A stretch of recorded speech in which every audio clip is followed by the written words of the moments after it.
Marcia?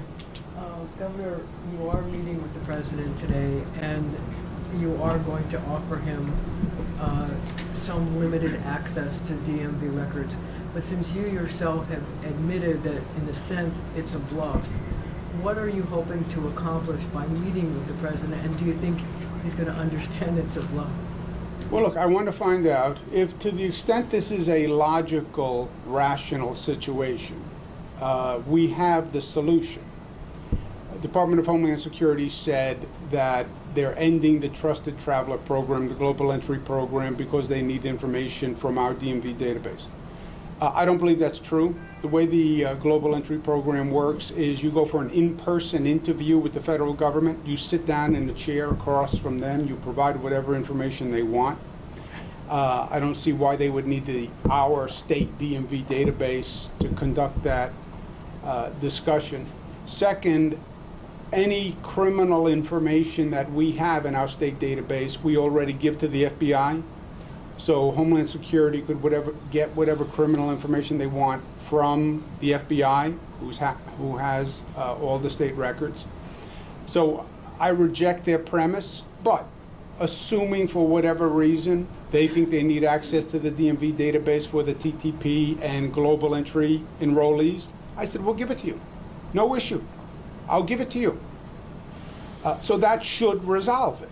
Unless it's not really about TTP and global entry, and it's about what that memo that was leaked from DHS suggests, which is it's all politics, and it's retaliation and it's reprisal because they're really upset that we give licenses to undocumented people. We give licenses to undocumented people in New York because it helps the public safety of New Yorkers. My children are out there driving cars. I want to make sure the people who are on the roads have a license and know how to drive a car. That's why we have our license program. But if they think they're going to extort New York into giving them the database of undocumented people, they're wrong. I will never do that. Governor, the question is when you walk out of the White House today, do you expect to leave with a promise that New Yorkers will now be able to participate in TTP and other, fast travel systems? Yeah, Marcia, I've gone to the White House to argue about the SALT deduction where they raised our taxes here in New York by ending state and local taxes.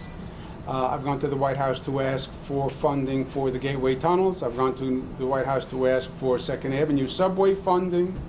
I've gone and asked for the approval of congestion pricing. I have never been successful. So if you're asking me, do I have a high expectation of success? No. But it makes me feel better knowing I did everything I could to argue for the state of New York. But why go? I feel better after I argue. No, seriously, I think that is my role, right? Why do you pay a part of my salary? Because I represent you, and I advocate for you, and I fight for you. Not just in situations where I find it comfortable, not just with people who I find it comfortable. I'm there to represent the people of the state of New York.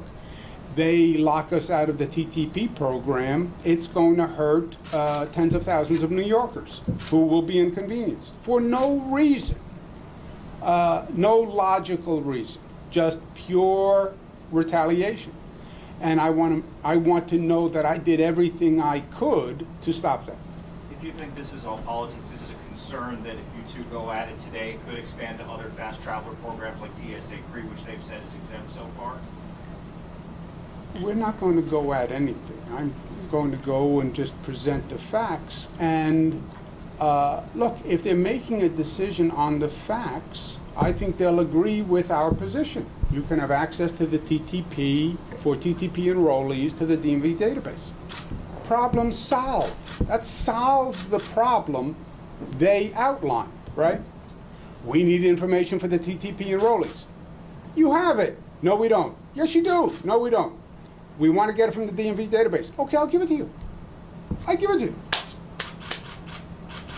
Well, we want something else. Well, that's what we have to find out. Yeah, Bob. Presuming it is about politics and the president rejects your offer, then we're sort of back where we started. And so what happens then? What's the next move? Then we have a lawsuit. And by the way, it's not just New York. There was a fascinating memo that leaked from the Department of Homeland Security that Homeland Security said was a Homeland Security memo that laid out things that could be done to punish unfriendly states. They actually had a menu. This is what you can do to punish unfriendly states. And this is on that menu of horribles that you can do to punish states.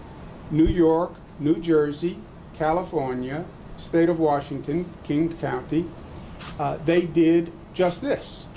They are opposed to the policy in those states.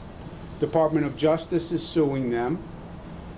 So if that's what it is, we already announced that we will sue the federal government because I believe it's illegal. I believe if it turns out to be, quote unquote, just politics, I believe that's an abuse of government power.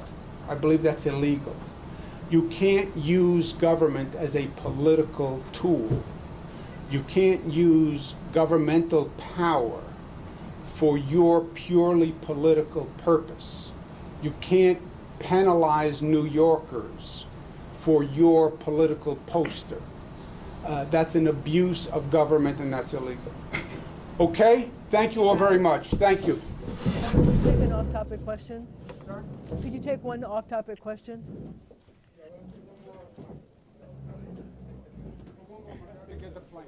So there's a problem at Grand Central's terminal. Apparently, the lower concourse, the businesses are beset by homeless people who are scaring people away and making some businesses consider the possibility of having to close because of loss of business. Is there anything that the state can do, both for the businesses who are afraid that they're going to have to go out of business, and also for the homeless people who have taken up residence there?